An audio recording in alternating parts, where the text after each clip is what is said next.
در برابر دیگر دستگیری‌های نورسان جوانان، تأسیس استیپندیای پرزیدنتی یکی از راه‌های هوسمندگردانی و دستگیری اجتماعی جوانان از جانب دولت میباشد و گیرندگان استیپندیای پرزیدنتی طریق آزمون با اشتراک داوطلبان از جانب کمیسیون صلاحیت‌دار انتخاب کرده میشوند و اینک مدت چند سال میشود که این آزمون در ناحیه واسع انا همین طرف در سطح بلند دایر میگردد. امسال هم در این آزمون داوطلبان از همه مؤسسه‌های تحصیلات میانه عمومی ناحیه شرکت ورزیدند. من سمیه فیض‌الله خواننده صنف دهم مؤسسه تحصیلات میانه عمومی رقم 31 ناحیه وسطی میباشم. امروز در آزمون گیرنده استیپندیای پرزیدنت جمهوری تاجیکستان اشتراک مینمایم و امیدوارم که صاحب موفقیت‌ها میشوم. من فرمان وجیبه خواننده صنف دهم مؤسسه تحصیلات میانه عمومی رقم 14 همین ناحیه میباشم و طول 3 سال است که در آزمون داوطلبان گیرندگان استیپندیای پرزیدنتی اشتراک میکنم و امیدوار از آن هستم که در این آزمون بهترین ها غالب میبراید. من رسولова نوربانو خواننده صنف 8 مؤسسه تحصیلات میانه عمومی رقم 17 ناحیه واسع اینچنین غالب دور جمهوری آزمون فروغ صبح دانای کتاب است میباشم. در آزمون گیرنده استیپندیای پرزیدنتی طول 2 سال است اشتراک میورزم.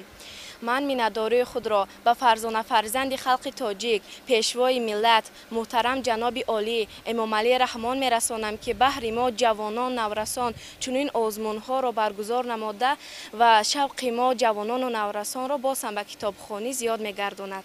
در آغاز آزمون رئیس ناحیه واسع داوطلبان را برای اشتراک در این چهاربینی تبریک نموده قید نمودند که گیرنده استیپندیای پرزیدنتی باید همه‌جانبه فعال باشد، برابر دولت صادق باشد، در کارهای جمعیتی فعالانه اشتراک نماید، در آزمون‌های سطح جمهوری فعالانه اشتراک نماید.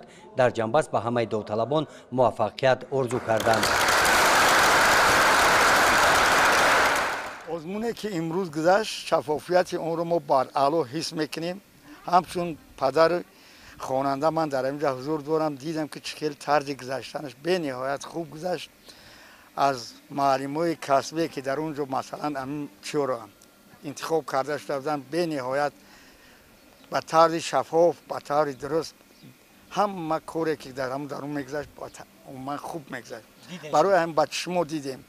برای همین در سالهای آخر با تشبث پرزیدنت محترم همین خیلی همین آزمون هایی که گذشته هستند به طلبه ها امکانیت میدهد که آنها دایر به همین تمام جبهه های همین زندگی خودشو از همین استفاده برده همین خلاصه که میتوانند که تمام همین فن ها را از خود کنم با یک نیروی بلند که به همین در همین آزمون اومده اشتراک کنند سزاواری گرفته. هوسمندی هست. برای همین هوسمندی هر روز زیاد شده است. از صف خواننده‌هایی که به همین آزمون اشتراک میکنند بسیارتر شدن. طلبه‌ای که با 5 جنبش کردن در 2 سال این کارش کم نیست. به هر حال بهترین طلبه‌ها در این آزمون اشتراک میکنند. آینده جمعیت هم در دست همین‌ها است.